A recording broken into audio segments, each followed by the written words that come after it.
Hello everyone, welcome back to my mini blog. তো প্রথমেই আমি তোমাদের সকলকে বলতে চাই শুভ বিজয়া দশমী।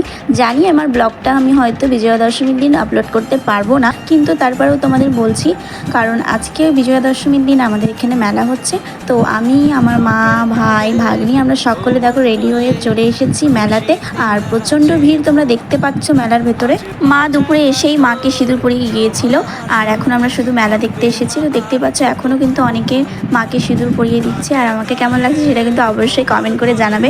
আজকে এটা আমি আমার বড়দির জামা পরেছি, দিদি এটা পুজোতে নিয়েছে, তো ভাবলাম চলো এটা পরে মেলাতে যাওয়া যাক। আমি মেলায় গিয়ে কিছু কিনিনি, কারণ মা আমাকে বারবার বলছিল কিছু নিবি নাকি, কিন্তু এত মেলার ভেতরে ভিড় ছিল আর বৃষ্টির কারণে কাদা ছিল, যে কারণে আমার কিছু ভালো লাগছিল না। তো শেষমেশ মাকে বললাম আমি ফুচকা খাবো, তো আমি ভাই একটু ফুচকা খেয়ে নিলাম। তারপরে মা বললো বাড়িতে কিছু নিয়ে চল, কিছুই তো খেলি না, কিছু নিলিও না। তো আমি বললাম আমি এগরোল খাবো, আর ভাগ্নি নিয়েছিল চাউমিন। তারপরে আমি আবার আইসক্রিম নিলাম, আর বড়দির জন্য নিয়েছিল ঘুগনি। তো আইসক্রিম খেতে খেতে বাড়ি চলে আসলাম। তো আজকের মতো এখানেই দেখা হবে নেক্সট ব্লগে। আর লাইক করতে ভুলবে না, কমেন্ট করতে ভুলবে না, বেশি বেশি করে শেয়ার করে দিও। টাটা।